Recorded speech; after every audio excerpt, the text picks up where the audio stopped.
Good evening, everyone. Welcome to the CIB this evening.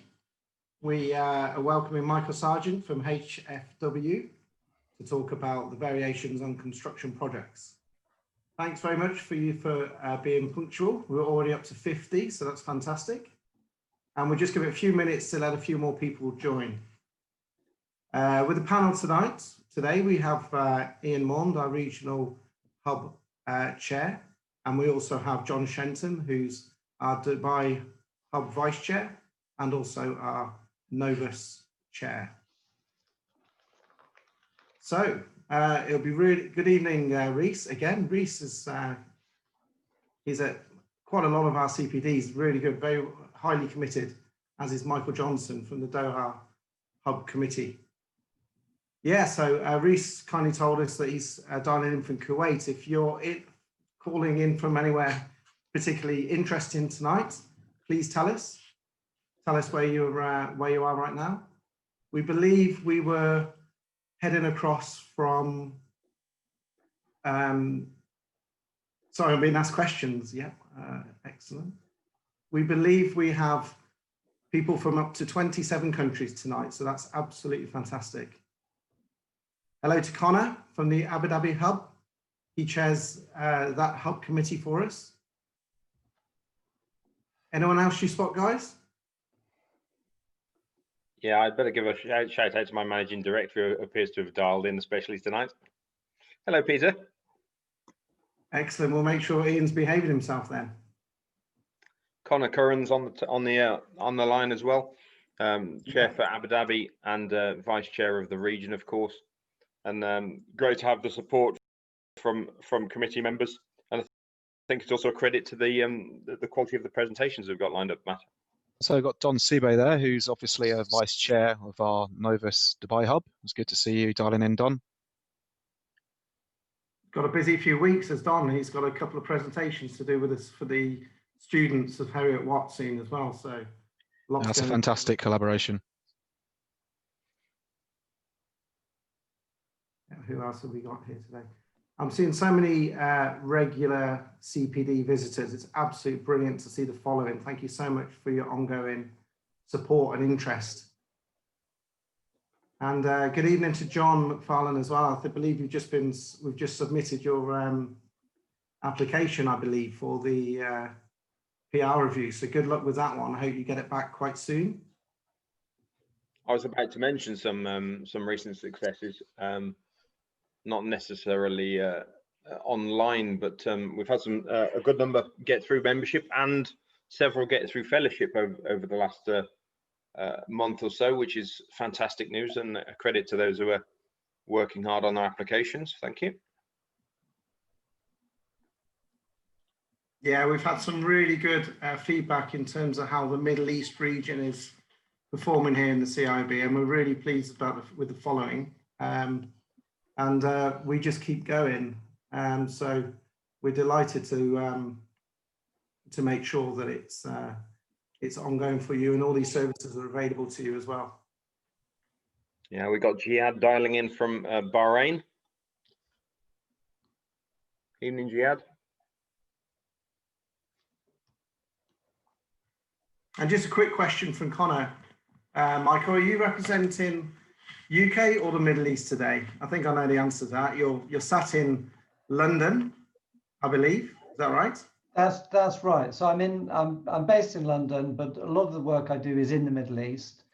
You know, when the world is running normally, I'm in the Middle East about a week, a month normally. So that's roughly what I do. And most of the work I do is probably on Middle East projects. Certainly over 50%. Obviously, it depends slightly to do with what cases are going on at any one point in time. And so, in terms of this talk, it will touch upon some English law cases, because English law cases, in many ways, are quite interesting illustrations. But it will also be to do with position under the civil codes in the GCC. Thank you, Michael. And I think we're rising quite highly on the attendee numbers. So we can get started by giving you a bit of information about CIOB, if you'd be kind enough to switch on to the next slide, please, Michael. Sure. So this is just a quick overview of some of the events that we've got going on, well, towards the end of September and through October.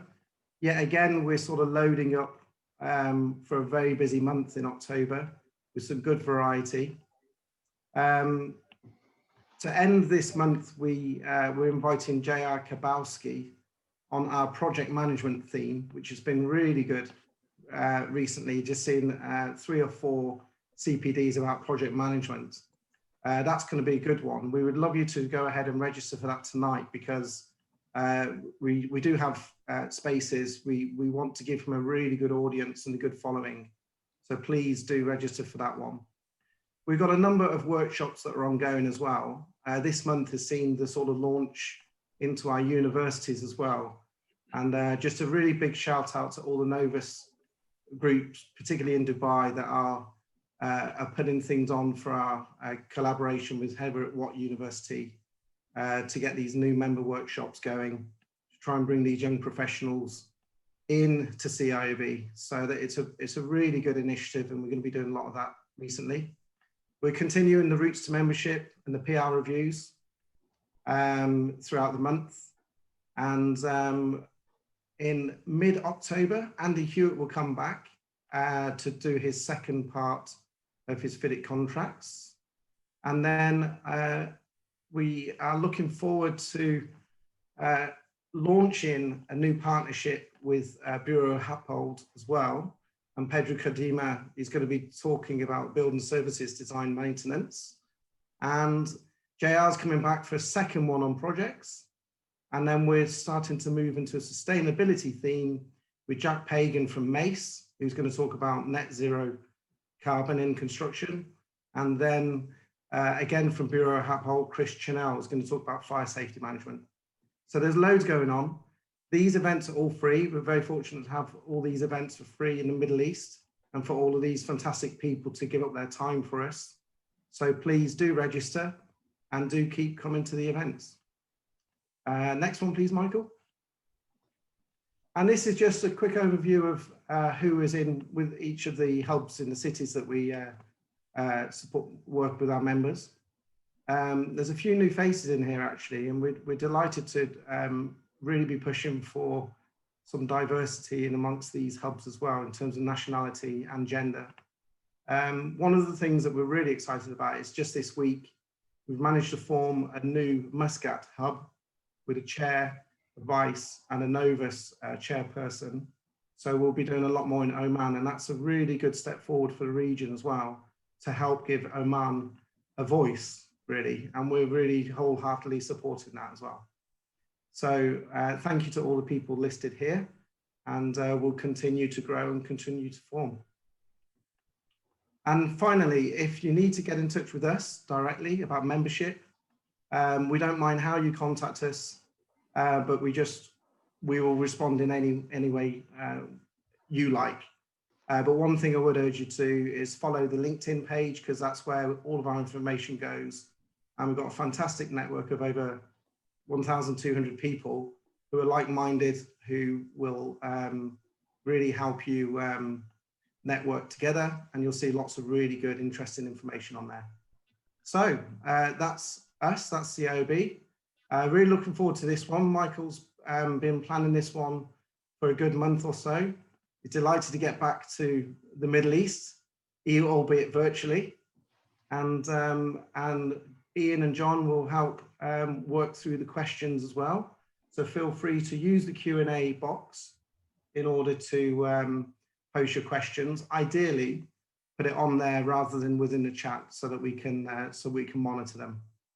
Okay, without further ado, over to you, Michael. Great. Thank you very much, Matt.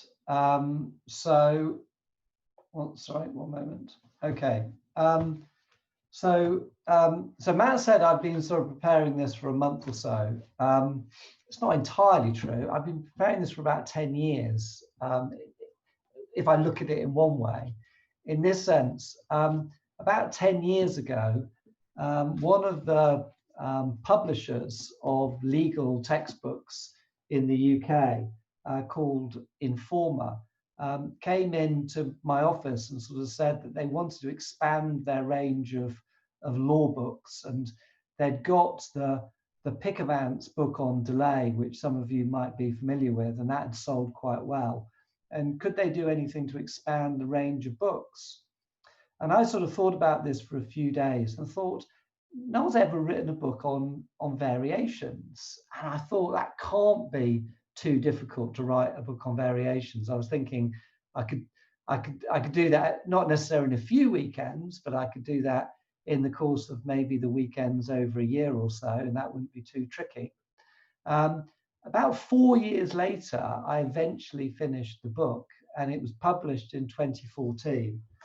And that is the book. It is the only book on variations, and I found it immensely more difficult to write than I thought I would.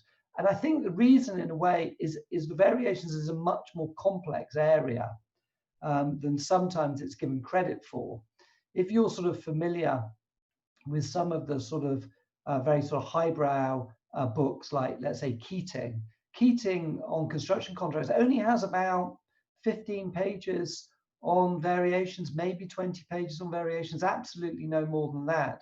And it deals with it in a very sort of cursory way. And there's different reasons for that. There's not that many cases on variations, or not purely on variations. And so it was a real sort of effort to write the book. And so I started in about 2010. It was published in 2014. It's now 2020, and that's why I sort of say that this talk has not been a month in preparation. It's been 10 years in preparation.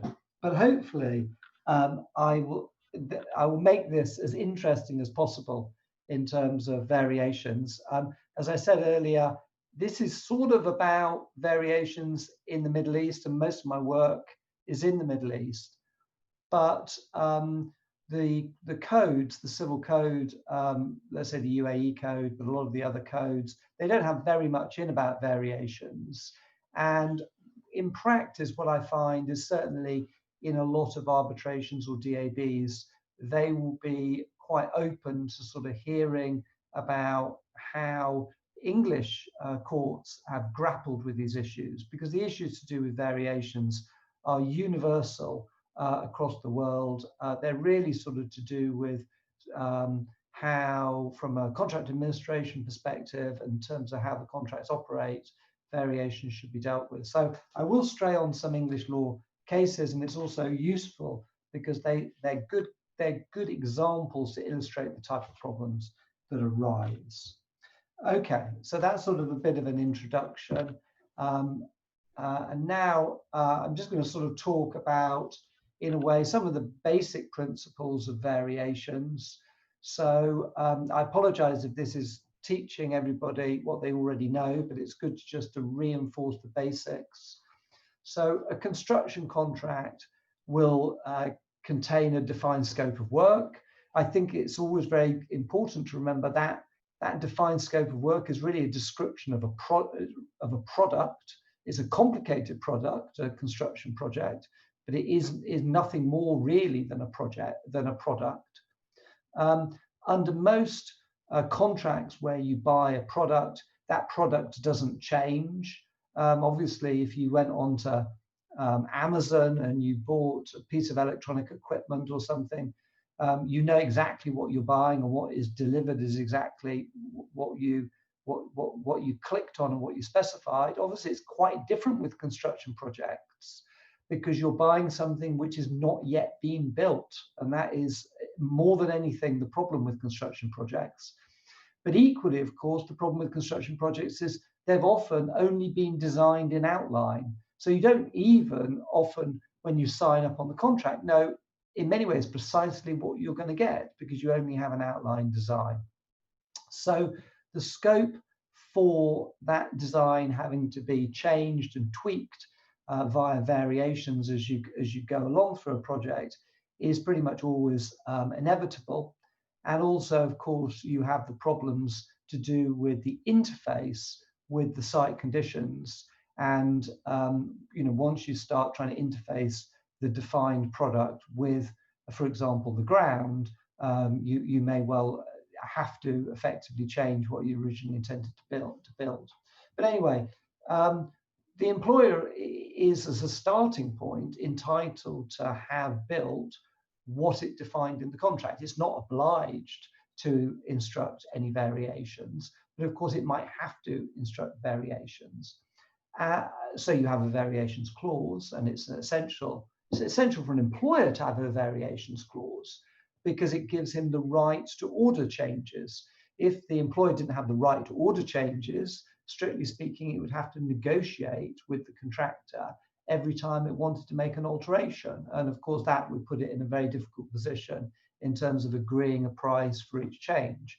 So it's essential for an employer to have a variations clause and to have a clear mechanism for establishing what it has to pay for those variations, and also, in some ways, of course, how much extra time might be due for variations. So that's all. So that's the starting point in terms of the basics. In this talk, I'm going to talk about 4 different topics, which I might sort of describe as sort of the most sort of contentious type of issues that we get with variations. I'm going to talk about different types of clause, situations where you have a variation but with no instruction and what you then do. I'm going to talk about how do you establish whether there's been a change to the scope, and whether the contractor has to implement the change. So they're the 4 topics I'm going to go through. So different types of variation clause. What I've set out on this slide is the types of features you can have in a clause.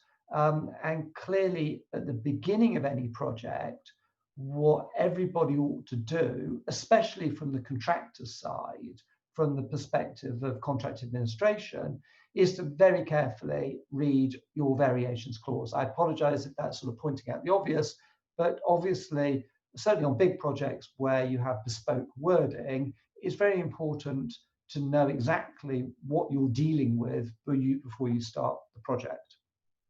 And in particular, what I want to talk about is the type of instruction mechanism you might have under a construction contract.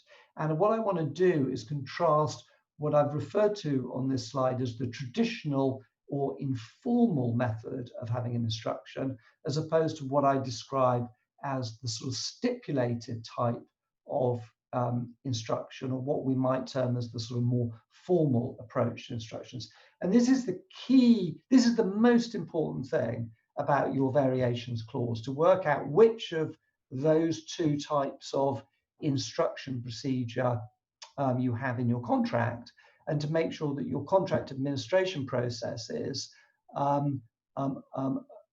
understand which form you've got and adopt the correct administration processes depending on what form of instruction you've got. Okay, I'm going to sort of illustrate this whole question of the types of instruction process you can have by reference to an example. Let's suppose you have a situation where you're the contractor and you're installing a pipeline, as you can see from that photograph.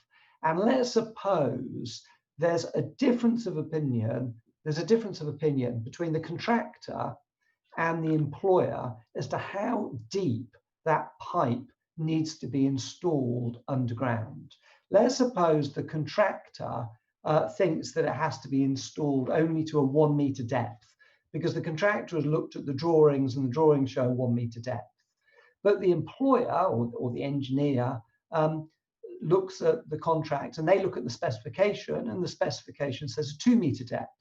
So you've immediately got a possible argument as to whether it ought to be 1 meter or 2 meter under the contract. You've got arguably a sort of a discrepancy. And I'm going to come on later on in this talk to talk about discrepancies between parts of the contract scope and how you resolve those discrepancies. But at the moment, I just want to talk about this in the context of instructions and variation instructions. So you've got this difference between the parties. The contractor is installing this pipe at a 1 meter depth. And the engineer goes onto site and says, hey, Mr. Contractor, that shouldn't be a 1 meter depth. That's got to be a 2 meter depth. And he sends an email to the contractor saying, put that in as a 2 meter depth. Now, that email from the engineer to the contractor doesn't refer to it being a variation, because the engineer doesn't think it's a variation. The engineer thinks that the pipe always had to be installed to a 2 meter depth. And the engineer looks at the contract and says the contract obligation is to put it in at 2 meter depth. So when I send you the email saying stick the pipe in at 2 meters, that's not a variation as far as the engineer is concerned. But the contractor is looking at the words 1 meter on the drawings, and the contractor says, no, my contract obligation is just to put in at 1 meter. So when you've told me to put in at 2 meters, that's a variation. Now, under your traditional form of contract, let's suppose your FIDIC 1999 form of contract, or if you're familiar with the NEC form of contract, or if you've worked in the UK under the JCT form of contract, all of those contracts are what I would describe as traditional contracts in terms of how they deal with variation instructions. Because all you need for a variation instruction under all of those contracts is you need an instruction in writing. So it can just be an email or it can be a letter. And that instruction has to tell the contractor to do some work which is different to the contract scope. So in this example, the contractor can feel pretty secure that that is a variation instruction because it's in writing and it's telling him to do something which is different to the contract scope. Now, of course, the engineer thinks it's not a variation instruction because the engineer thinks it's just an instruction to do work that he's required to do anyway. So the two parties can have completely different views as to whether the same email is a variation instruction or not a variation instruction, which is a really quite nice way for the contract to operate because they don't have to have a big fight about it. They can the engineer can just send the email saying, stick in at 2 meters. And at some point in the future, they might have to have a formal dispute about it. I mean, of course, as we all know, most parties will settle these problems some manner or other, and it won't go to a formal dispute. So effectively, the dispute doesn't have to be fought out at that point in time. Effectively, the can gets kicked down the road and it's resolved at a later stage. Now, that seems to me to be quite a nice way of running contracts. But of course, lots of people don't like that way of running contracts. In particular, of course, employers, because they're worried that they've issued these emails and at some point in time, a year or two down the line, they suddenly realize this email that they didn't realize was a variation instruction suddenly comes back to bite them as a variation instruction. So you then end up in a situation where what I would say is there's been a bit of a trend to move away from the traditional informal instruction clause to something more traditional. So what you can see from this slide is I've got a photograph on the left-hand side, and hopefully you can see that that photograph of a piece of paper that I'm holding up has got the words variation instruction written at the top of it, and it says this is a variation to the scope. Now that is what I would describe as a formal variation instruction. And lots of contracts these days, as you may well be aware, specifically state that in order for a variation instruction to be a valid variation instruction, which triggers money to the contractor, the variation instruction has to call itself a variation instruction. And if it doesn't call itself a variation instruction, it's not a variation instruction, and the contractor doesn't get paid money. Now, this is the approach. This is I'm calling this the sort of new way of doing variation instructions. Obviously, this has been done for a while on certain contracts. But the first, and as far as I'm aware, only standard form contract which now uses this is the new FIDIC 2017 form of contract. So the FIDIC 2017 form of contract uses this new approach whereby in order for it to be a valid variation instruction which you get paid for, it has to call itself a variation instruction. And if it doesn't call itself a variation instruction, the contractor has to give a notice saying that email that you sent me, it doesn't say it's a variation. I think it's a variation. Mr. Engineer, can you please reconsider the position and confirm it's a variation? A lot of EPC contracts, a lot of contracts for big projects use this mechanism and have used this mechanism for a certain period of time. And I think really the 2017 form of FIDIC in a way is following the market in some ways for this sort of structured approach, whereby you only get paid for a variation if the instruction calls itself a variation instruction. Now, there's lots of different reasons why this change has been introduced, and I'm sort of going to skip over that, and it might be that we could possibly come back to that in the Q&A session at the end, because it's an interesting point. And I also think it's quite interesting, and it'd be quite interesting to have people's views as to whether this is a good change, whether who it benefits. I mean, the general view, I think, is it benefits employers, and why it's useful to have this. And also, I think there's issues as to whether it works on all contracts. I mean, as a very general point, I would say this approach works on proper EPC. In other words, what I might term silver book contracts, where the contractor has a significant and very overarching design responsibility. So when you have contractors doing oil and gas projects and stuff like that, I don't think this really works where a contractor doesn't have design responsibility or has limited design responsibility, but we could potentially come back to that later. So they're the sort of I've glossed over the reasons as to why we've introduced this. But of course, the problem that this leads to is potentially what I would describe as a standoff problem. In other words, if I go back to the example with the pipeline that we were talking about before, if in order to have a valid variation instruction, the engineer needs to say, this is a variation instruction to put the pipe in at the 2 meter depth, then of course the engineer, thinking the 2 meter depth is not a variation because he thinks that's part of the contract scope, the engineer will refuse to issue the variation instruction. The contractor will then refuse to do the work because he thinks it is a variation, and you have a standoff where one party won't issue the formal variation instruction, the contractor won't do the work unless he's got the variation instruction. So you then need to make sure that your contract gives you a mechanism to allow that problem to be flagged and to be resolved. I mean, it's a difficult one, and I would say that the FIDIC 2017 contract is not entirely clear as to how that dispute issue is resolved.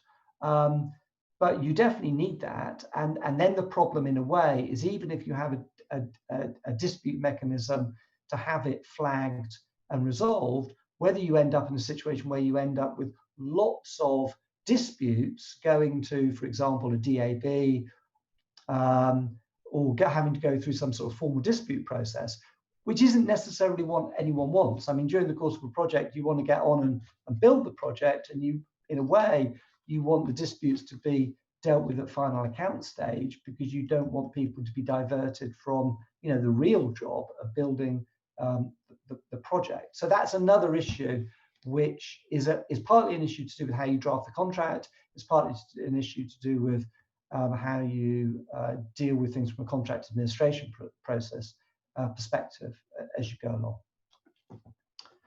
Okay, so I've talked about that slide slightly deals with the solutions to the stand-up problem. There are solutions, but let's put it this way: they're not always necessarily perfect. Best practice for contractors, obviously, as always, make sure you've got an instruction. What else would you expect a lawyer to say? Okay, so that's dealt with the first topic of really variations instructions, and I now want to move on to the next topic, which is what happens when a contractor undertakes a variation but doesn't have an instruction.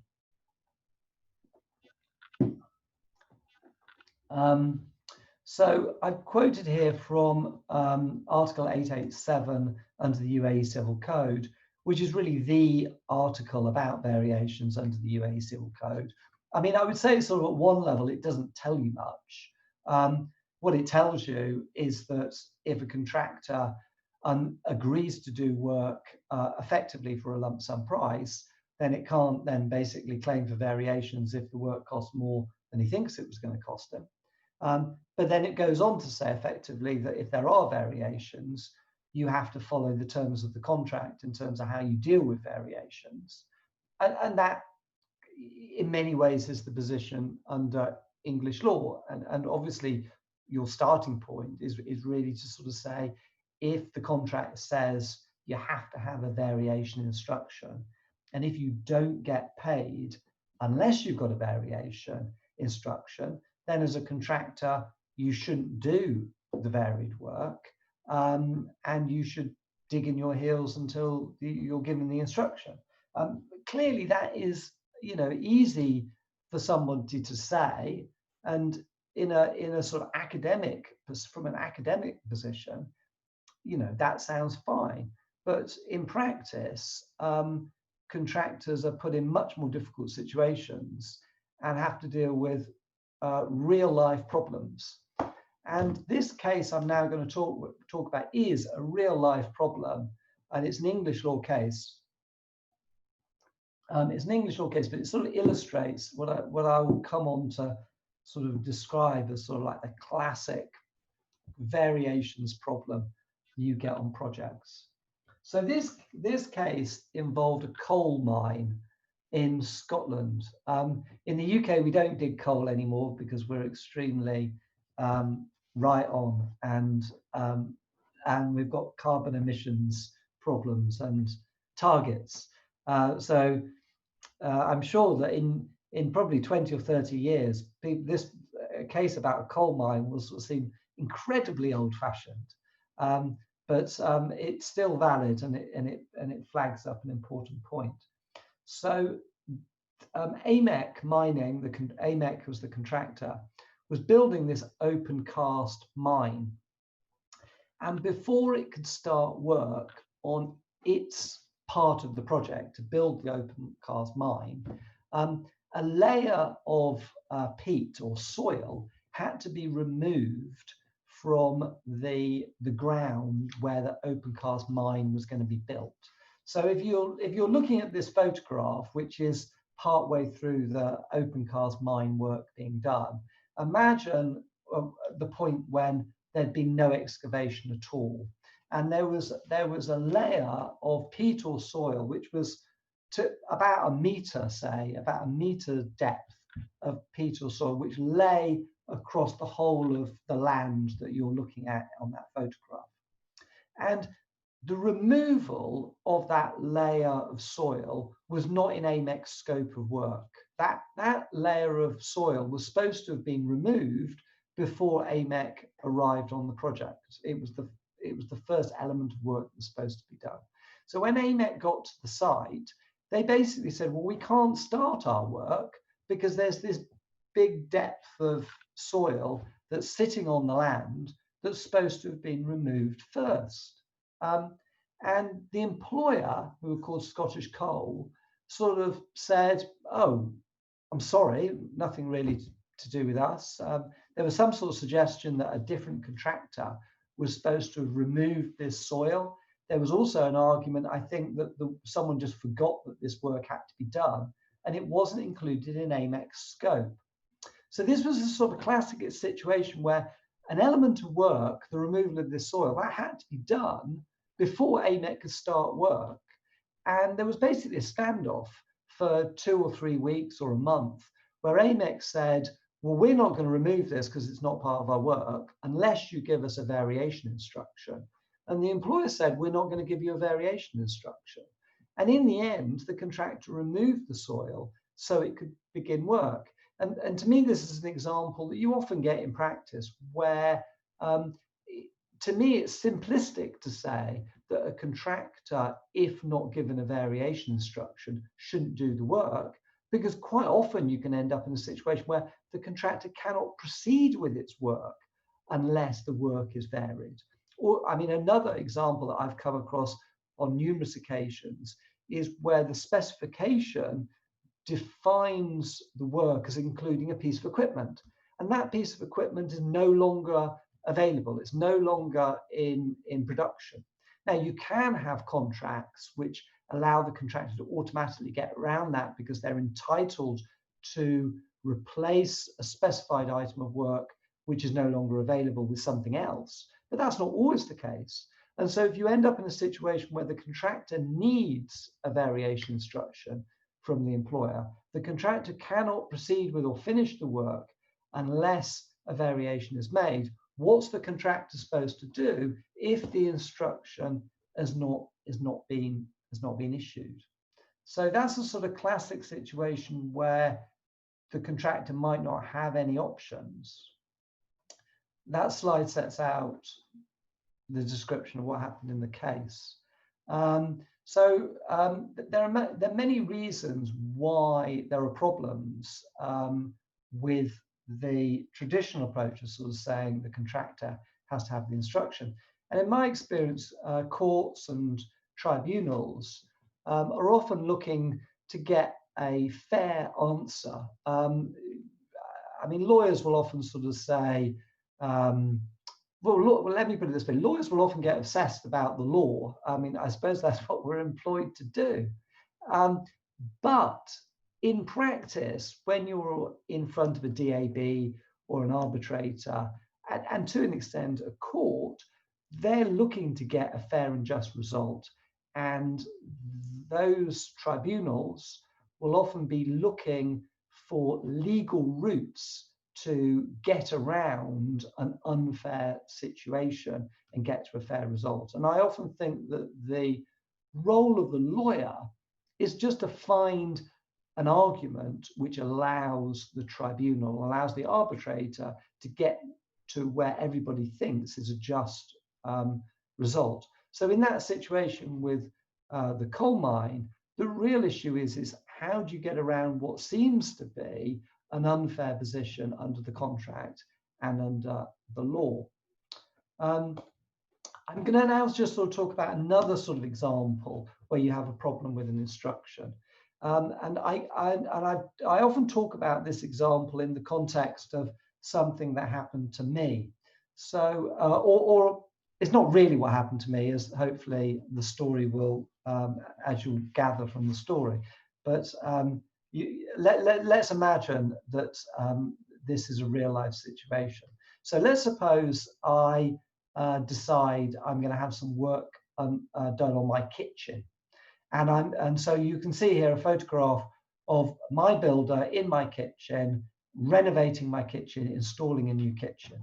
And let's suppose, because I'm a construction lawyer, I agree a formal contract with him. Let's suppose I use a FIDIC Red Book as my contract to have my kitchen rebuilt. And that FIDIC contract obviously requires instructions in writing, and the contractor doesn't get paid unless there's an instruction in writing. Okay. And let's suppose on the second day of my builder building my kitchen, I go down and have a look at this kitchen he's building, and he's building worktops. And let's suppose the worktops he's building are like plastic worktops, and I don't like the look of the plastic worktops. And I sort of say, okay, let's change the plastic worktops to have wooden worktops. I want you to put in nice, big, thick wooden worktops. They'll be more expensive. The contractor says, yeah, that will be another £1,000 for the wooden worktops. And I say, yeah, okay, that's fine, you proceed. So the contractor proceeds, finishes the kitchen. 3 weeks later, he gives me the final account, and I go through it, and I agree with everything on the final account until I get to the wooden worktops. And I say, I'm not paying you for those wooden worktops because we had a discussion about them. I never gave you a written instruction. I'm not going to pay you for them.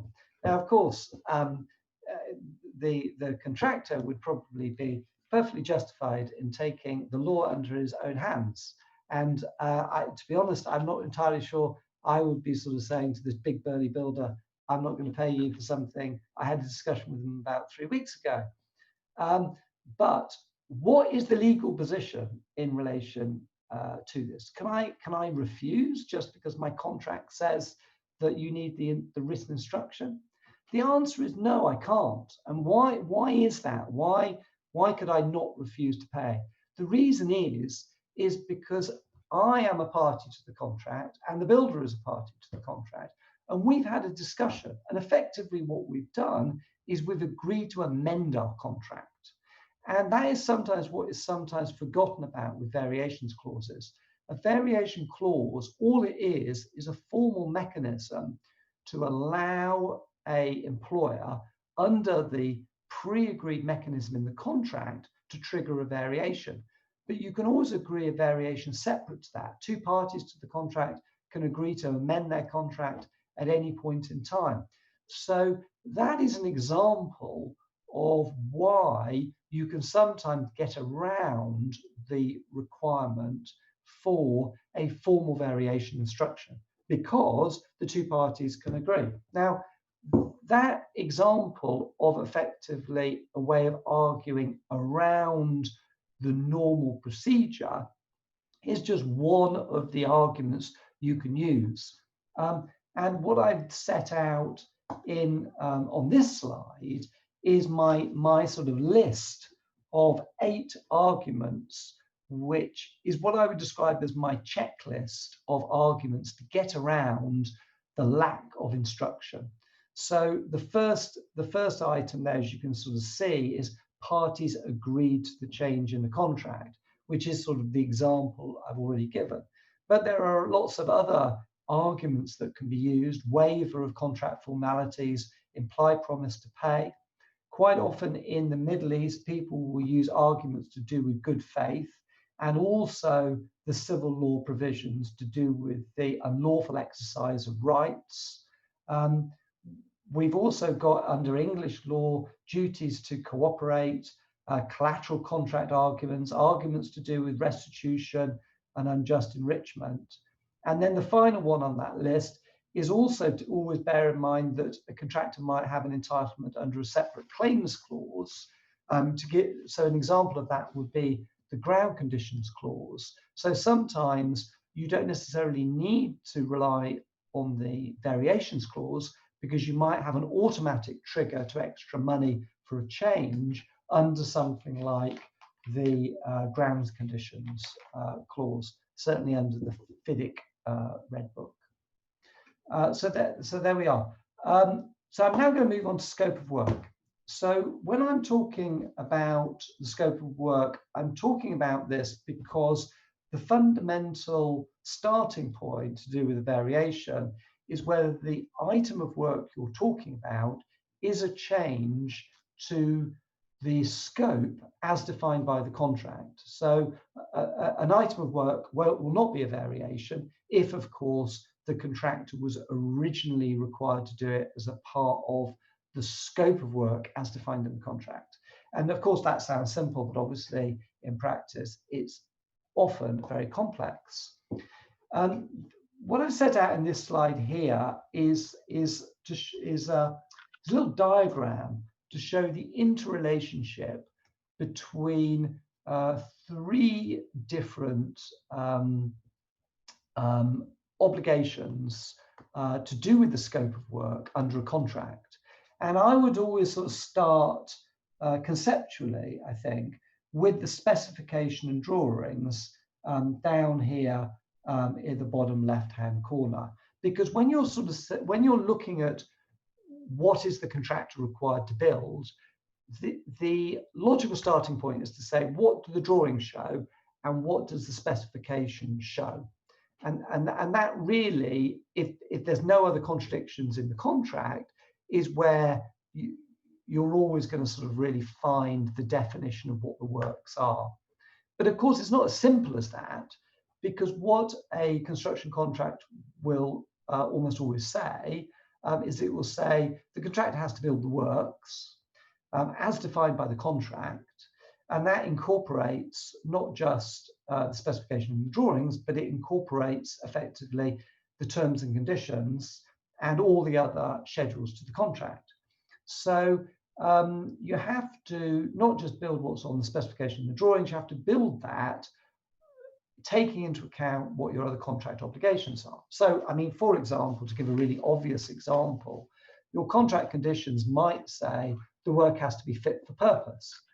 if when I look at the specification and the drawings, let's suppose I'm just building a simple house, and the specification and the drawings contain a description and drawings showing the roof. And if I built in accordance with the drawings and the specification, that roof, let's say, would leak water. Water would come in through the roof. What that means, of course, is that my obligation is not to build in accordance with the drawings showing that roof that leaks. I have to do something a little bit different to what is shown on the drawings in order to build the employer, the client, a roof which doesn't leak, because if not, it wouldn't be fit for purpose and I wouldn't be compliant with my obligations. So I'm not just building in accordance with specification and drawings. I have to take into account my contract duties, so fit for purpose, whatever my risk might be to do ground conditions, which might require me to install different foundations to the foundations on the drawings. And I also have to take into account my performance requirements. So there might be employers' requirements that might set out, for example, let's suppose I'm building a process plant. It might sort of say what the process plant has to deliver. It might say it has to be built to certain technical standards, for example, British standards or whatever standards they might be. So you have to take that whole package of documents together and in order to work out what you are required to build. And quite often, of course, there are contradictions between all those different documents. You end up in a situation where you've got to look at things like the order of priorities in the contract to say what has the higher order of priority. I mean, that's the reason why fitness for purpose would always trump what is set out in the drawings and specifications, because a construction contract will almost always say that the conditions of contract, so if you're building under FIDIC conditions 1 to 20, will take priority over what is set out in the drawings and specification. And you also ought to be looking at the local law provisions to do with interpretation of contract. So if you're working under the UAE code, you will be looking at articles 875 to 877, which sets out effectively what you need to take into account when you're sort of interpreting documents together which take priority. In English law, you have all sorts of provisions to do with how you interpret contradictions or ambiguities between documents as well. What I would sort of say is that if I look at the civil codes in the GCC and English law obligations or English law rules to do with interpretation, they are remarkably similar. So I think interpretation, the general approach to interpretation doesn't differ enormously from one jurisdiction to another. So I set out on here a couple of cases which are English law cases which sort of highlight the way that those different clauses work together. I'm going to skip over this one, and I'm just going to talk very briefly about this one just to give you a sort of practical example of how different provisions need to be read together. So in this particular case, the contractor was building a school, and the school had on the outside face some glazed bricks, some bespoke, unusual glazed bricks. The contractor basically messed up in terms of its programming and its procurement, and the glazed bricks didn't arrive on site by the point in time when he was supposed to, the contractor was supposed to build that outside face of glazed bricks. So what the contractor agreed to do with the engineer was to slightly reorganize the sequence of work and the method of working. So what the contractor did is they built the internal brick face, and then they made the building effectively watertight, so they could get on with the internal works. And then when the glazed bricks arrived a month or so later, they were able to put the they were able to install or construct the glazed brick outline, which was out of sequence, but by doing it in that way, they didn't actually critically delay the works because they could get on with the internal works. That was all agreed in terms of that change to the sequence. And it was even set out in emails or letters. It must have been letters because this was a case from 1956. I don't think they had email then. So they were set out in letters from the engineer to the contractor.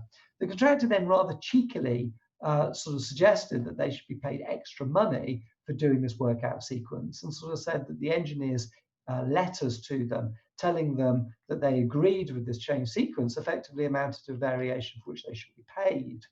What the court said very sort of sensibly was that there was a change in the sense that there was a change to the sequence of work, and that could, of course, have been perceived to be a variation, but that variation was only required because of a default of the contractor. So what that really means is when you have a default of a contractor which results in the change, it's not a variation, or this is how the courts would generally interpret it, because if I take all of the duties of the contractor together, I have to sort of interpret those together and then sort of say, has the contractor's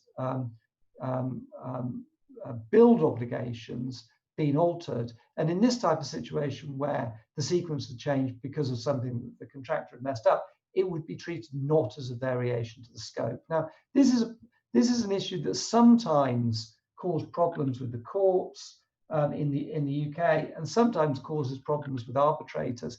And sometimes the reasons can be, there might be two reasons why there's a change to the sequence. And there might be one reason why the sequence is being changed is because of something to benefit the employer, and so one reason might be to benefit the contractor. So it can be partly the consequence of looking, or the answer might be partly looking at why the change has been introduced. So I'm just going to skip over that. That just really deals with rules of interpretation. And now I'm just going to very briefly talk about design development. I think design development is a very difficult issue when it comes to variations, because as this sort of slide is supposed to represent, we might start off in the tender documentation with an outline design like a schematic, which has to, during the course of the construction process, be developed into a proper detailed design. And if you are a design and build contractor, then of course you're going to be under a duty and an obligation to send your more detailed designs to the employer and ask the employer to sign them off and agree them.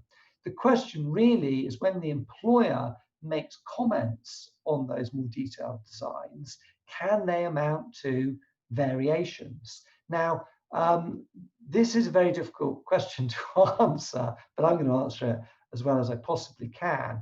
I mean, firstly, I would sort of say on the next slide, I've referred to a case which is called Skanska and Egger, which is a case in the English courts.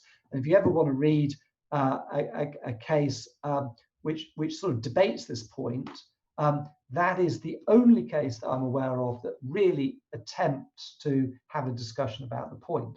But I would sort of say it's not going to give you any magic answers to the problem. What you have to do in this situation is, first you have to look at what your contract says in terms of how the scope of work is defined. And you secondly got to look at what the employer is entitled to do in terms of commenting upon the contractor's proposed detailed design. My view, for what it's worth, and this might be because I act much more for contractors than employers, I personally think that there is a lot more scope than contractors often realize for saying that employers' comments on their detailed design or detailed design as developed are variations. And the reason is this, is what the contractor is signing up to do under a contract is design in accordance with the parameters of the employer's requirements. And if the contractor produces a design within the parameters of the employer's requirements, but the employer decides that they're going to restrict or limit what the contractor can do by coming back and making alterations to that, then under most contracts, I think the contractor has quite a good argument to say that's a variation. Now, I think that is something that the contractors do less often than they're probably properly entitled to, probably because they don't want to fall out with the employer. And my comments on that are very dependent upon exactly what the contract says. Of course, the contract can give the employer very clear rights to effectively alter the design as it's being developed without that being a variation. But I would sort of flag that as an issue. There's no easy answer. As all lawyers often say, it depends upon the contract. And the other point I would sort of make, I mean, I would sort of say before I go any further, there's nothing really in any way clearly under any of the Middle Eastern civil codes on this. So this is in part why I'm referring to English law cases, because if you end up in an arbitration, the English law cases are probably as good as you've got in terms of trying to indicate what would be a sort of a practical way of dealing with this.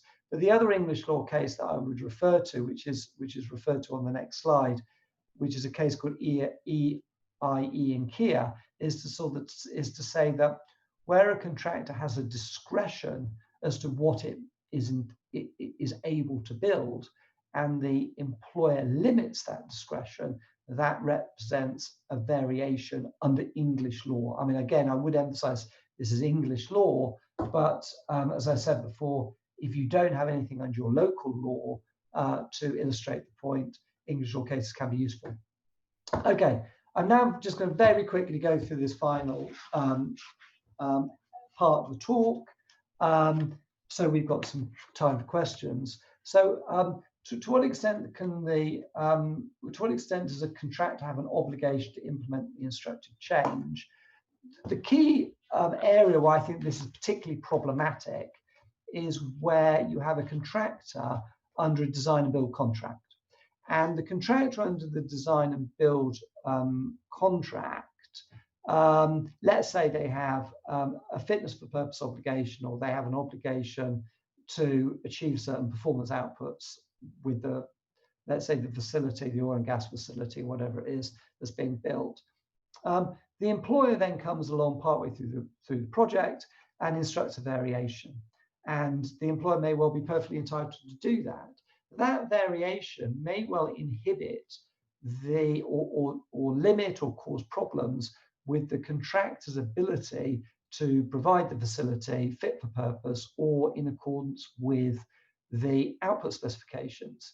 And quite often this will not be completely black and white situation. It may well be that the design change that the employer wants might just sort of create a greater level of uncertainty for the contractor in terms of whether its facility is going to achieve the correct performance requirements, and just introduce a degree of risk for the contractor that didn't previously exist. And it's a difficult situation because, understandably, employers want reasonably unfettered rights to be able to vary the work, and equally, a contract which is design and build or has performance requirements, it's difficult to really have provisions which sort of say those performance requirements don't exist where the work has been varied, because certainly for an employer that would be entirely unacceptable, because they're relying upon that guarantee in terms of fit for purpose or what the plant is going to produce. So you've got a real tension here between how the variations operate in conjunction with those requirements. So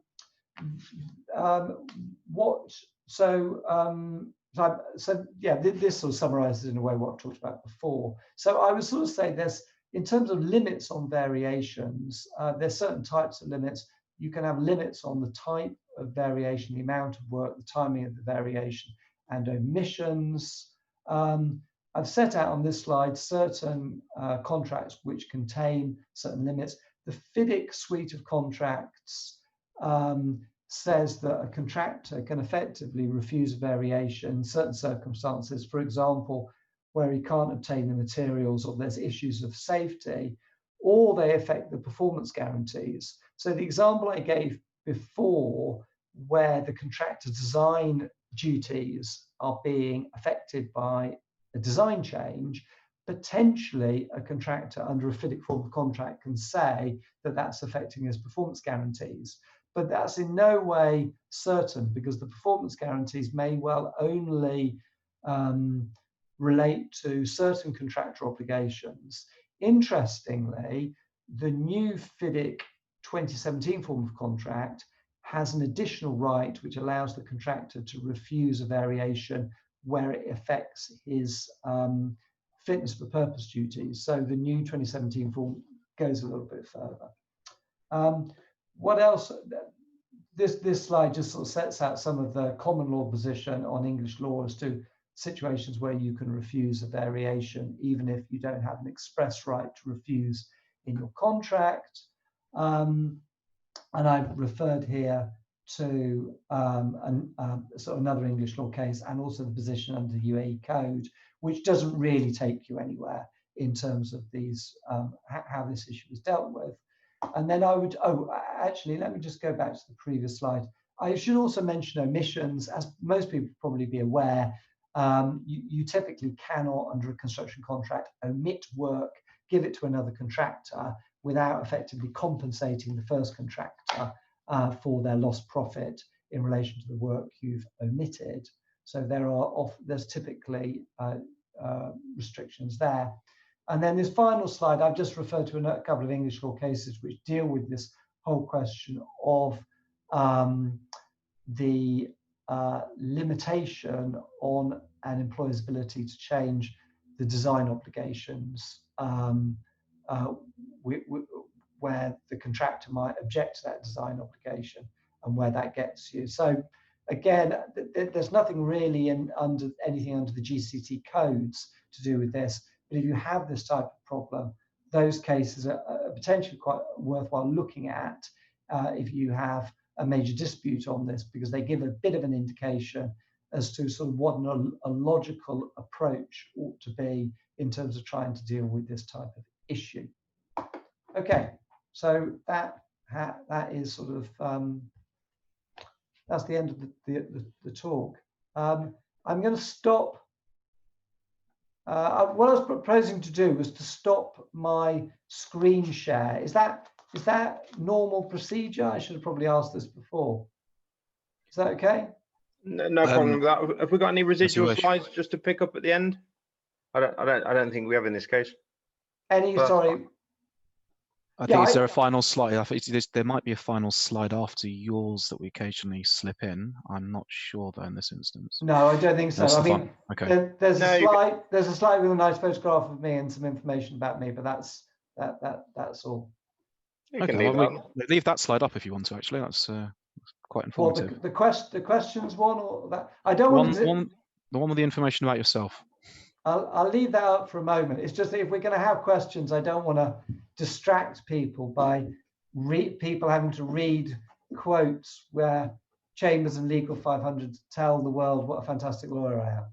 Well, Ian's done a very good job of working through nine or so of the questions. I think you'd mentioned in one of them, Ian, you wanted to come back and canvass Michael's opinion. I think in regards to, hang on, I'm trying to find the question. Can you recall it?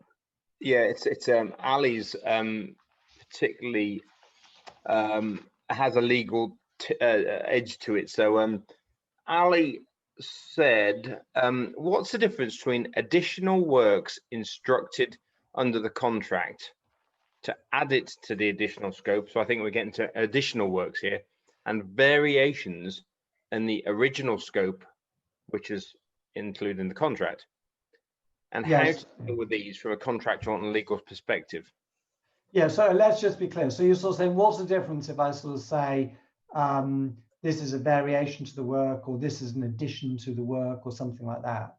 Yeah, I don't think there's a huge difference. I think the only issue sort of is that if you are most people will look at this differently depending upon whether they're a contractor or an employer. But let me just sort of start with the contractor position. If you're a contractor, if you get to a point on a contract where you want to refuse variations, let's suppose you're getting towards the end of the contract and you want to get off site. and you're getting fed up with being, told to change and alter work, you might want to start refusing variations. At that point in time, one of the things you should really be doing is looking very closely at the variations clause and working out what can be requested and what can't be requested, or what can be ordered and what can't be ordered. Most contracts, to be honest, have such wide wording that there's not much a contractor can do to say, I can avoid this element of work. And that might be the type of situation where you're sort of saying, well, what does additional work mean as opposed to varied work? Because if a contract says additional work, and then presumably you can't omit work. And if you can't omit work, then that's particularly difficult because a variation almost always involves the omission of one element of work and the addition of an extra element of work. But I think most modern construction contracts are so widely drafted in terms of addition, omission, a change, a variation, an alteration. Most, I'm afraid, is the consequence of lawyers drafting contracts and just sort of using every single word they can come up with that might possibly suggest an alteration. So in that sense, I don't think often a great deal will turn on it. I think we've got a question here on the valuation of variations. Now, I think you alluded to the 4 years it took you to write your text. I remember in the introduction you referenced a book by Peter Hibbard, which I was unable to find on Amazon because I think it's completely out of print now. But that I think that was written from a QS's angle. Connor Curran here, who's incidentally our Abu Dhabi chair, says, I have seen examples where the owner, client, those in the contract price.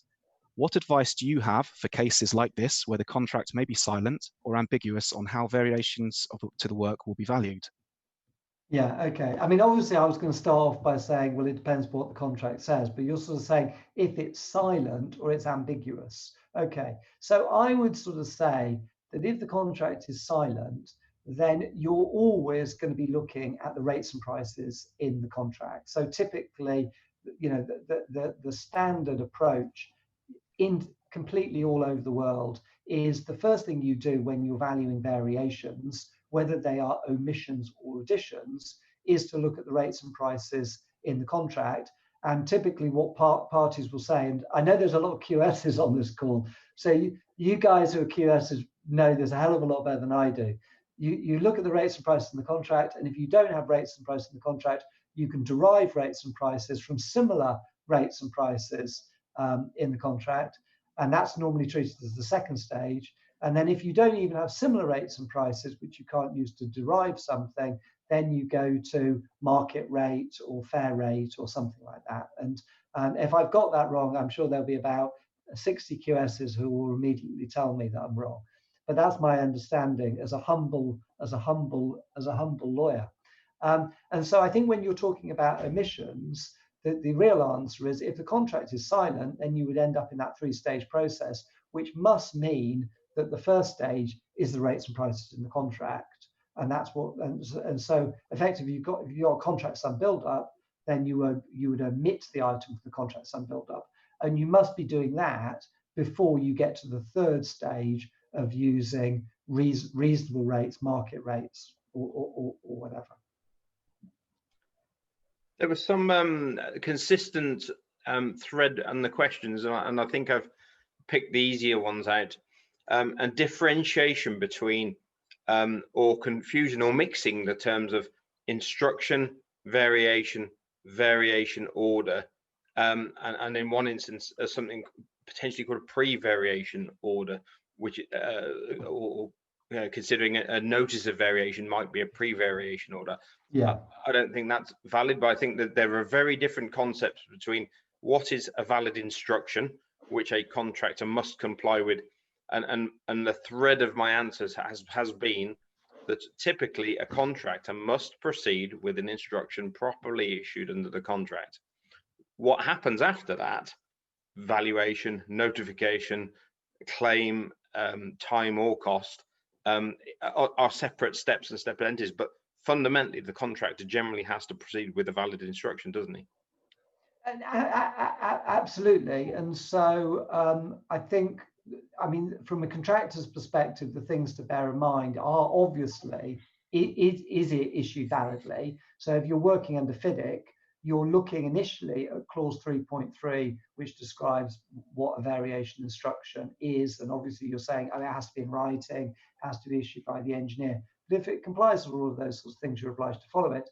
And I think the only other issue is that if it's a variation instruction, and just to go back one stage, of course, an instruction can be an instruction for contract scope work rather than just a variation instruction. So instruction in a way is just an order to do what you're told to do, and that might or might not be a variation instruction. But clearly under clause 13 of FIDIC, as a sort of a good example, you do have the right as the contractor to basically object to certain variation instructions. If, for example, you don't have the goods to carry it out, or as I said before, it affects your performance duties and stuff like that. It's difficult to know sometimes how that is then supposed to work, because it's then passed over to the engineer to make a determination as to what the position is. And of course, if the engineer then sort of says, oh no, I want you to do it anyway, what do you then do? I mean, what most people would then say is you can then refer that as a dispute under clause 20, but there are big issues to then what you then do in the meantime. Probably the answer is that you have to do the work as the contractor, but if you're found to have been correct, in other words, if you're found to have validly objected, then effectively you would be due compensation in one form or another. Coming back to the whole question of what a pre-instruction order might be, I mean, I would potentially interpret that as sometimes, or not sometimes, very often, under variations clauses, the employer, the engineer, has the right to make a request. Request for proposal. Yeah, a request for a proposal. So, and I think it's under 13.3 under FIDIC. So you can make a request for a proposal, and then you make the proposal as the contractor, and then of course the engineer can decide to proceed with it or not proceed with it. Another interesting point from the 2017 form of contract is the 2017 form of contract adds another provision to say that if the employer decides to not proceed with that proposal, then the contractor is entitled to its costs for preparing the proposal to begin with, because I know that lots of contractors find this very frustrating. The amount of work that's involved in preparing proposals that then are not proceeded with but incur a lot of cost can be very frustrating. So the 2017 form of contract attempts to deal with that, and certainly if I were a contractor negotiating contracts, it's one of the things I would be hoping to put in and be saying that the 2017 form of contract indicates a risk allocation which ought to be followed. Excellent. I had a linked question, which is quite subtle actually. It's along the lines of following the process, but in the reverse, not following the process. If variations are not getting processed as outlined in the agreement between a subcontractor and a main contractor, does the subcontractor have the right to stop the work? Now, I think there's two questions in there. Stop the work as in the varied work, and the work as in the whole of the subcontract work. So over to you, Michael. Well, I mean, I suppose the simple answer is if they're not being processed in the sense of no instruction is being given, then the subcontractor has got no obligation to proceed with the work, with the varied work. And clearly, of course, in some situations that might cause problems in terms of proceeding with the work more generally. That's a pretty pertinent point. We've got a question here. I think it relates to, I'll make out foundations, whereby there's been a change that's been implemented through an RFI. There was a reference on there from the engineer saying that there would be no additional time and cost. The contractors executed the change, incurred additional cost, not given any notice. Are there any entitlement for the contractor to come back at a later stage, and are there any arguments that they could use to try and recover the time and cost? Yeah, I mean, at one level, I think it all depends what the contract says. But very simplistically, if I'm going back, if I go back to first principles, this is the way I would look at it. You've got to always sort of say, okay, under what clause or what provision of the contract is the variation being instructed? And if you sort of say, okay, this is a variation, and bear in mind that effectively there's 3 ways typically under a construction contract that a variation can be triggered.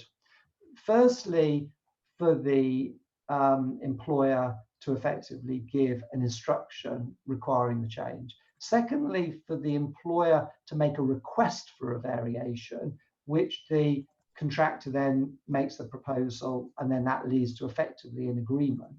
Or thirdly, the contractor makes a proposal, which is the sort of value engineering type situation.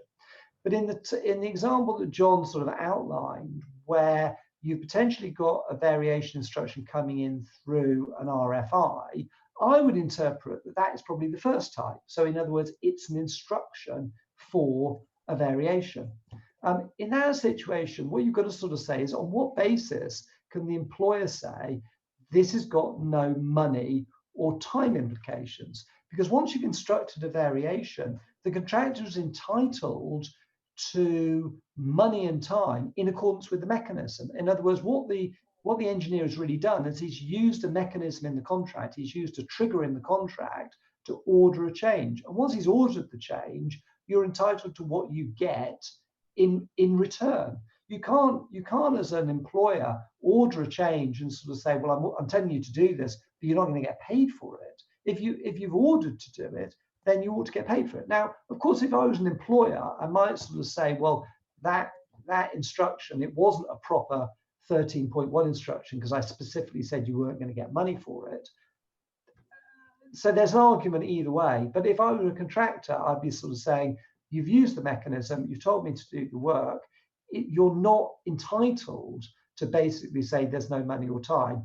We have to use the contract processes to assess whether there's money and time. It would be like a delay event happening and the employer saying, well, you're not entitled to time because of this delay event. The employer is entitled to basically rewrite the contract halfway through the project.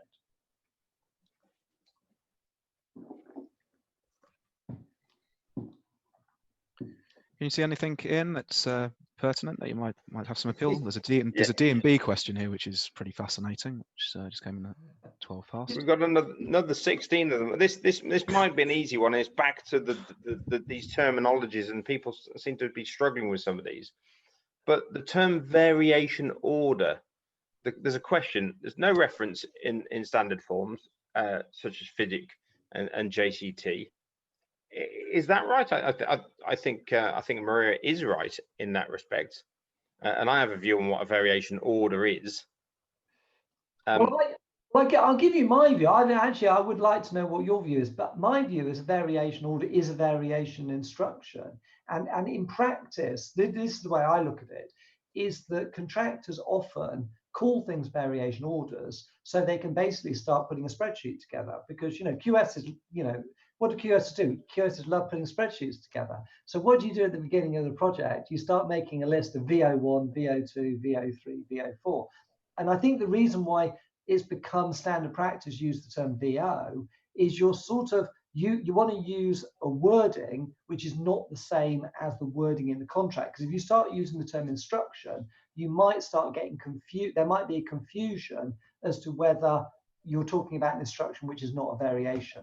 So in practice, I think a variation order is basically an item which is ordered, but it's normally not the term that's used in the contract, it's the term that's used through the contract administration process, in my experience.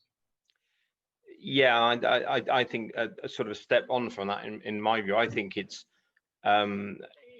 reflective of particularly what goes on in the Middle East, where the variation order is the piece of paper that the employer signs, which allows the engineer to increase the contract sum. And again, it depends on your limitations of the engineer's authority under his consultancy agreement or in the articles of the FIDIC contract itself. But there is obviously often this link between getting approval from the employer before the engineer can raise that contract sum. And so you have the process of instructions. Variations is this thing in the middle where changes happening and contractors are submitting prices and doing measurement and submitting invoices. and then the variation order, I think, is that thing that sits on top of that pile of paper at the end, where the employer has actually said, yes, I can, you can go and pay some more money, Mr. Engineer. So I think that's, in my view, the difference over here. Yeah, I mean, I've definitely, yes, I absolutely agree that I've definitely seen that used in the Middle East. I mean, I've worked on a number of oil and gas projects, and in particular, actually, someone mentioned Kuwait earlier. I've ended up doing a lot of work in Kuwait over the last 5 or 6 years on oil and gas projects, and certainly the approach there is to wrap up lots of changes into effectively a single VO or maybe half a dozen VOs during the project. And they're all wrapped up, and the VO effectively recognizes the employer's agreement to all of those extra payment items being validated. I mean, one of the other interesting points I would sort of make is you recall that during the course of the talk, I talked about this difference between the traditional instruction under FIDIC 1999 and the sort of what we might term the more sophisticated formal instruction order, which is used on EPC contracts. One of the reasons why that is used is effectively to protect consultants, because in particular in the Middle East, obviously consultants are quite often limited as to what they are entitled to have authority to increase the price to. And if effectively consultants can effectively, let's say, accidentally issue variation instructions because they're sending emails out telling the contractor to do things, and therefore increase the contract price, of course, they're going to be potentially liable to be sued by the employer for allowing the contract budget to go beyond what they had authority to increase it to. And so a lot of these processes, which require much more structured and stringent variation instructions, are as much as anything to protect the engineer as they are to protect for anything else. Can we go to Paul's question? I think he was the first question on the list, and I think it raises a good. I've just reread it actually, and it does raise a very good question. I'll read it out in full, and then I'll emphasize the point if I can. If the contractor receives a revised set of issued for construction IFC drawings or responds to a request for information from the consultant, is it for the contractor to raise a variation notification to the employer similar to a claims notice, or can he wait in the hope that the employer, or the expectation that the employer, will issue a variation order for identified changes? Yeah. And it's back to this question: if it's a variation, is the contractor obliged to issue a notice under 20.1? Okay. Okay. If you're using the standard 1999 Yellow Book, okay, my view, and this is slightly a point for debate, but I'll give you my view. My view is you do not need to raise a clause 20 notice under the standard FIDIC Yellow Book. And the reason is this, and I'm saying this having read this clause hundreds of times, and I've had this debate in arbitrations and adjudications and DABs numerous times. But what that contract says is that the engineer can issue a variation instruction, and it says that having issued the variation instruction, the contract administrator, the engineer, sorry, is obliged to price that variation instruction. That standard form FIDIC, in particular the Yellow Book, but I think it's the same under certainly the Red Book, doesn't say anything under clause 13 that you have to refer that as a notice of dispute. Now, if you want an extension of time, it has to go, you have to raise a notice of dispute under clause 20 for an extension of time driven by a variation. But what clause 13.3 in the FIDIC says is that the engineer has to price that variation. So I would sort of say that you don't need to give a notice in order to get paid. Once you've received something which is a variation instruction under the contract, then that triggers payment. But I know I know some. You're right to this subject of debate. I know some people disagree with that, and they partly disagree with it because there's something in clause 20 that says something to the effect that if you're entitled, if you are going to be entitled to additional money For under any the reason. contract for any reason, then you have to give a clause 20 notice. But the problem really is this: is certainly, I was going to say under English law, I pretty much that you'd have the same approach under the GCC codes. Firstly, you've got a contra proferentum situation, right, whereby if the employer is in charge of the contract, which they are, if there's ambiguity, it's the employer's risk. And certainly there's nothing under clause 13, which is the variations clause, which says you have to give notice in order to be entitled to be paid. What clause 13 says is once you have a variation instruction, the engineer has to price that variation instruction. Can I just make my business point, my project management or businessman's head on? My advice to contractors is these are business entities. Projects are business entities. Employers take finance on a new hotel. They have a loan. They have a payment plan. They have a completion period, and then they have a payback period. This is a business plan with a cash flow. If you get to the end of the job and you haven't told the employer that he needs more money in his cash flow, in his business plan to pay you at the end of the job, then he's going to have a big problem in doing so, because that money just doesn't come out of thin air. So if in doubt, issue a notice is my guidance. But strictly, I agree with you. Yeah, I completely. I mean, that's a very sort of sensible, practical piece of advice. I mean, the bottom line is that contractors always ought to be working on a schedule which lists the claims, which lists the variations, and so the employer on a month-by-month basis knows, you know, what they're in for. I completely agree with that. We have plenty. Right. Do you want to pitch some more? I think we've got a little bit more time before your cheese and biscuits there, Michael. What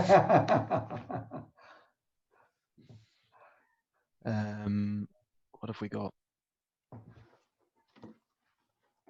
Just coming back to that, just that comment I made earlier about the under a design and build contract, how can the contractor argue changes from design development, distinguishing civil law and common law arguments? Any comments on that, Michael? I think what I went through earlier and what I sort of set out in the slides is as good as I can give, to be brutally honest. I mean, I think as a contractor, you've got to be on the ball that you're potentially going to be asked to make amendments, which is going to affect your design obligations, whether it's your general fit for purpose or specific performance duties. And if you've got a contract like the FIDIC contract where you can object to those variations which are affecting your what you're likely to be able to achieve your design duties, you ought to be giving effectively notice and saying, I can't perform this variation because it's going to affect my performance duties under the contract. I think quite often what you'll then get is the engineer saying, no, I don't agree, you still got to proceed with that variation, because under clause 13.1 of FIDIC, that's what absolutely the engineer is entitled to do. You can make the objection, but they can then effectively overrule your objection. But having overruled it, I think you're then as a contractor in a much better position, whereby if there's then a subsequent problem with the design, you're in a much better position to then say you're not liable for effectively the underperformance of the work or defect in the work because of the design. Because effectively what you've done is you've disassociated yourself with the effectiveness of the design the change design that's being imposed on you. But I think it's a very interesting area because there's no easy answer looked at holistically, either from the employer or from the contractor. I mean, you need to have variations on a job. The employer needs some security about performance, but equally, it's pretty tough on the contractor to have its design changed and then be liable in a way which it wasn't anticipating at tender stage. I do like a left field question, and it looks like Bilal has a particular problem that we could help him with here. What if the contractor procured all of the materials to do a particular element of works, which is shown on the RC drawing, then later the contractor initiated a change to rationalize the amount of work, and the engineer agreed? Can then this redundant material be handed over to the employer? Yeah, good. I mean, good question. I'll be brutally honest, I'm not entirely sure I know what the answer is, because what you're really saying is you're sort of saying, well, if the employer had initiated the change, then clearly you'd be working on the basis that the contractor would be compensated for having its hands on redundant material. But if the contractor has sort of made the suggestion, knowing that the result of the variation is having this redundant material, I think that would be a pretty difficult argument for the contractor to run. I think actually the answer probably is this, if I'm thinking it through logically, the answer actually is that when the contractor makes the proposal to have the change, it ought to give a price to the employer which takes into account the fact that the material is redundant. Because really a contractor proposed change, I mean, it's not always the case, but contractor proposed changes can of course be priced through the contract rules and mechanism. But I think in this situation, I think probably if it went in front of a tribunal or an arbitrator, they would sort of say, well, what you really should have done was flag this at the time, because once the employer has agreed the change, they should be agreeing the change, knowing the circumstances and knowing the fact that they were going to have to pay for the redundant material. Yeah, I think it's context as well. If it's if it's 10,000 cube of earth excavation, you're going to struggle to hand that over. But if it's 100 light fittings that could be used as spares, then yeah, that's that might be viable. Yeah. All right, Matt, how are we doing for time? Yep, 8:33. So we've been going for around about hour 15 in terms of the presentation itself. Loads of questions, extremely good response from everyone, and the audience has stuck with us throughout. So, and I'm sure they're pretty committed for another half an hour if you're good. Only joking. I mean, I'm happy for a few more questions if there's some interesting. I'm not actually looking at the questions. Yeah, we're trying to do a job of curating them. Yeah, I gathered that. I left Connor's there for a reason, and I think that was. Oh no, we've done that one. We answered that one fairly early on, actually. Yeah, we've done that one. We've cleared that one. What have we got here? There's one here which relates to redesign. That was a very recent one, which seems to have come in 7 minutes ago from Saba. During the project construction stage, a positive variation pops up for which redesign is required. Does the contractor need to pause the work, wait for the redesign and get approval from the consultant/client, or will the contractor keep going when the project is already delayed due to a reason that's attributable to the contractor? Do you have any strong thoughts on that? Oh, I think it just so depends upon, you know, the factual circumstances in that type of situation. You know, it would be sort of a question of, you know, you would have a duty not. This is a situation where you've got a duty not to delay the work, really. Yeah.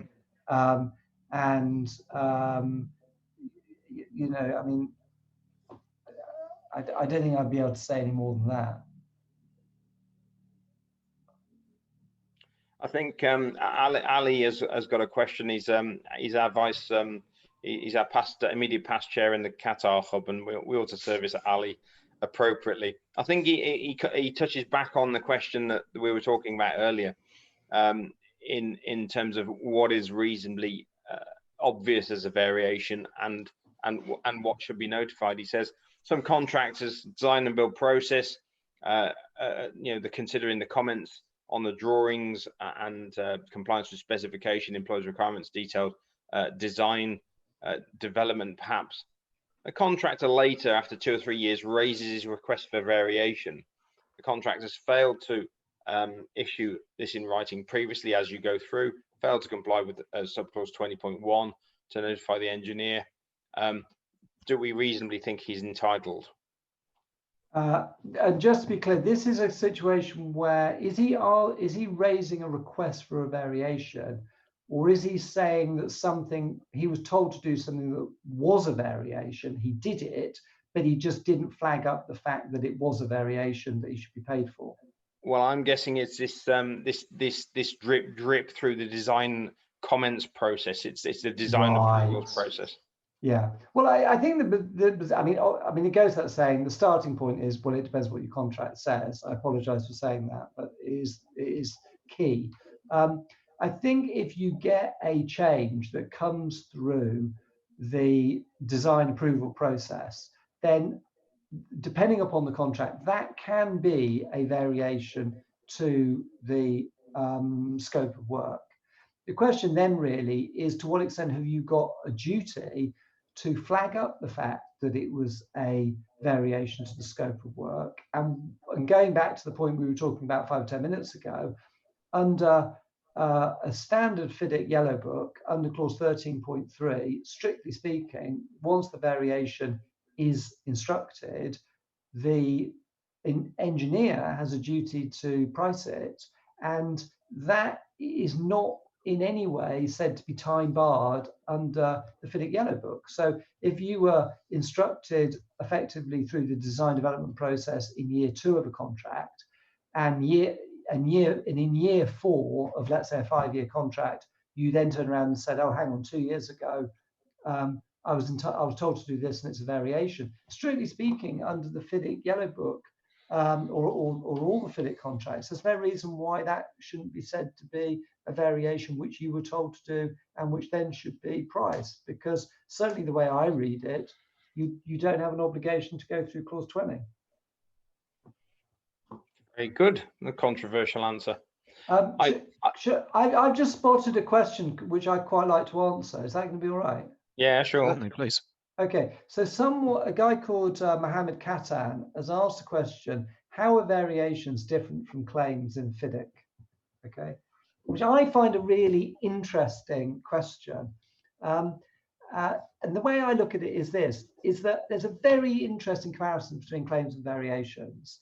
I would describe a claim as a situation where something happens on a project, and as a result of that occurrence on the project, the contractor incurs more money and more time. And under the FIDIC contract, they have to give a notice under clause 20. So, for example, if something occurs which, let's say, causes you delay, or if something occurs which gives you more money, let's say, extreme weather or a force majeure event, these are all events that occur. The difference between that and a variation is a variation has to be instructed. And so that ultimately, I would sort of say, is the difference between a claim and variation. A claim sort of is an event that happens, which a contractor gives notice for. A variation is something you instructed, where you have to change something. But what's really interesting, I think, about all forms of contract, but FIDIC I'll use as an example, is where you get a crossover between claims and variations, which you do very occasionally. So, for example, under the unforeseen ground conditions clause, if you hit bad ground, that is sort of a claim situation because it's sort of an event. It's like a discovery. You're finding something out. And that might mean you have to build something differently. You have to give the notice to the engineer, and then the engineer can then give you an instruction, which is a variation instruction. So the ground conditions clause can lead to a variation. But if the engineer doesn't give you an instruction, you potentially as a contractor still can make a claim because it's bad ground. And then you potentially end up in a situation where the contractor might have an option. It might be able to say, I'm going to make this as a claim because I gave my notice and then I can claim under clause 20 as bad ground. But he might get an instruction and then he might be able to claim as a variation. So he might be able to do one of either. And then the interesting thing is how it's priced, because variations are priced using the rates and prices in the contract, whilst claims are priced on the basis of cost. And so you then end up in potentially a situation where actually how you might run your claim as a contractor might depend upon whether the rates and prices of the contract are higher or lower than cost, because claims you get cost and variations, you get rates and prices. That is a good point. There are actually two other really good questions in the pack. Again, most of my career has been as a contractor, and it's the biggest problem of a contractor's life. When you take the whole of the pie or the whole of the cake as a contractor under the main contract, you then have to divide that pie up or cut the cake and then share it out between the subcontractors, and that's where your problems always lie. And this question's along those lines. As a subcontractor, I've been instructed from the main contract to provide cutouts in an existing petition for the provision of additional data hubs. I followed the process, submitted notice. Contractor simply passed that up the line and said to the PMC, "This is a claim from the subcontractor, it's additional works." Of course, the employer has said, should it be considered under the contract? Is the subcontractor entitled to be paid?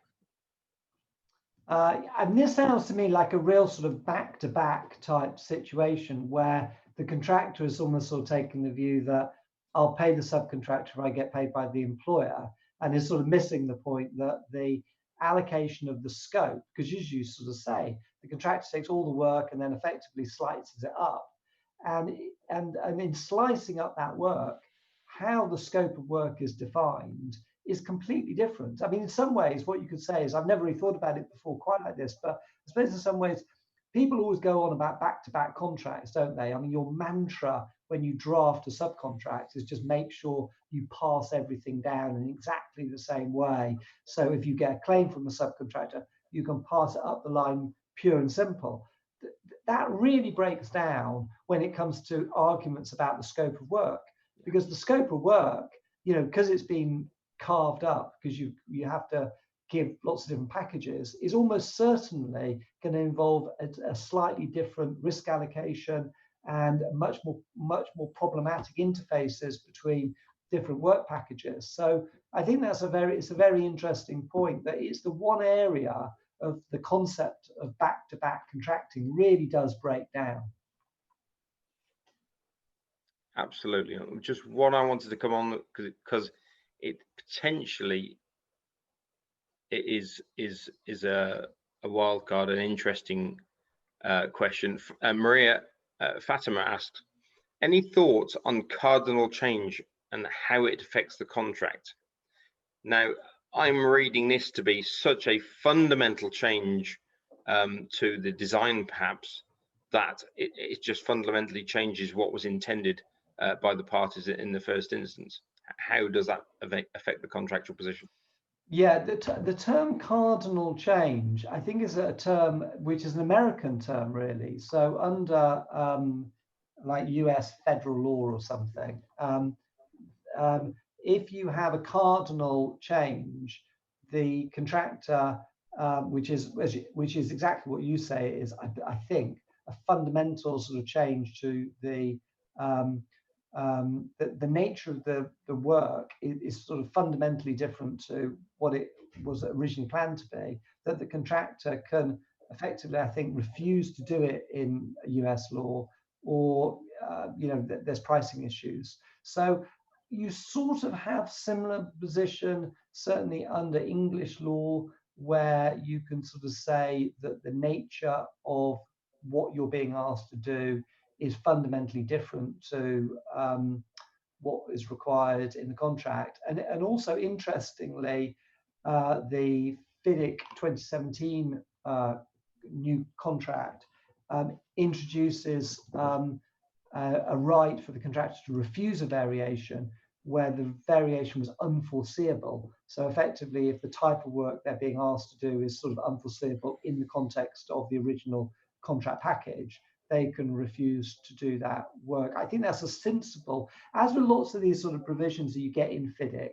they often sort of come from one legal system and then they're sort of used in the contract because they are sort of sensible provisions, and you avoid a situation of having to sort of root around under the civil law code in the UAE or Kuwait or wherever you are in order to find a right to refuse a variation on the basis that it was unforeseeable. I mean, quite often, as you know, in the UAE, when you can't find a provision that really matches what you're looking for, people start saying, well, it's just a breach of good faith, and people start saying, well, surely the contract has to be read in the context of good faith, and therefore you can't ask me, to build, a house and then turn around and ask me to build, 20 more houses in the back garden, because that's not an acceptable variation. That's like a cardinal change. So I think that's probably the answer. It's sort of an interesting sort of point, I think. Super. I think you've done exceptionally well, Michael. I'm certainly going to silence myself at this point and let you press on with your evening. Okay. Thank you. Okay. Well, thank you very much, everybody. I mean, I do really enjoy it, and I do enjoy the questions because it's sort of as a sort of a practitioner, I sort of work on big cases, and the problem with big cases is that you don't get like a day-to-day shooting match of lots of questions being raised. So it's good to get a lot of questions all in one go. And at some point in time, I'm planning to write a second edition of the book on variations. And so the more sort of problem questions people can give me, the more food for thought it gives for the second edition.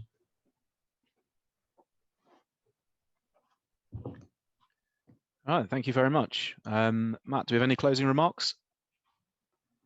I think really, really big thank you to Michael and the gentlemen, John and Ian here, volunteering their time again this evening. And yeah, I know from the comments already that the attendees have really, really enjoyed themselves as well. So thanks very much indeed. Okay, thank you very much. Good night. Thank you. Take care. Have a Thank great you very evening. much. Goodbye.